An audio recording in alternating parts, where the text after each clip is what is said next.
Hello, I'm Dr. Timothy Lewis, talking about the Poetics of Matthew 1, and this time I'm up to chapter 7 of the book.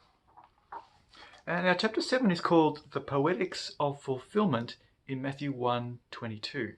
So in verse 22, it is the middle of this portion, verses 18 to 25. Verse 22 is the middle, and unsurprisingly, it's a very important verse. It's telling us a lot of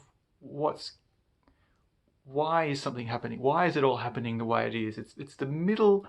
It's the centerpiece of the unit.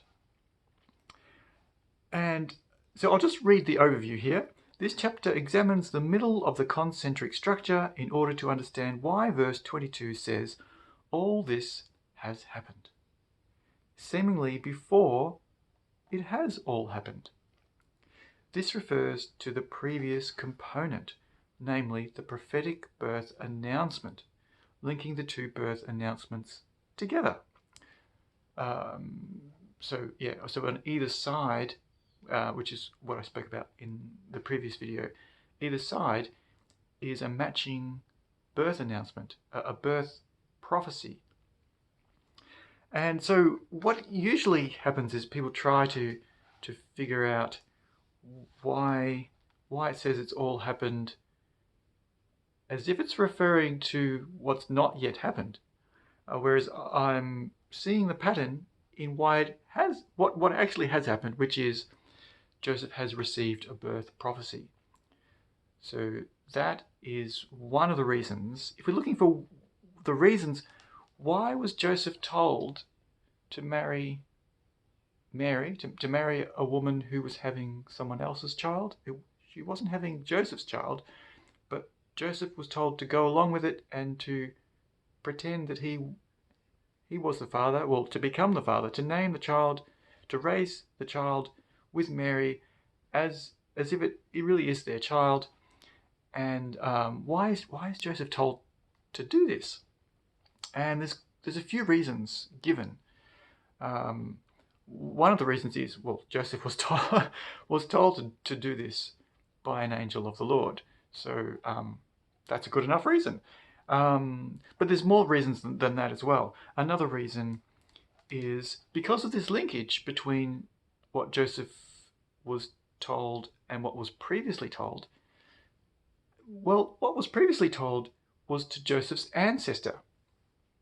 So the birth prophecy that was given to King Ahaz at the time of Isaiah, that's one of Joseph's ancestors that's just been mentioned in the previous unit.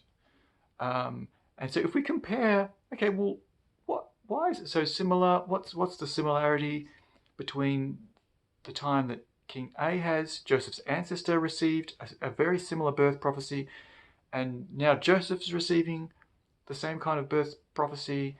Are there parallels to notice between Joseph and Ahaz?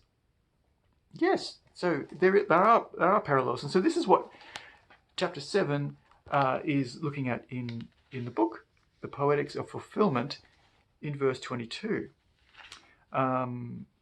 There's a lot to notice about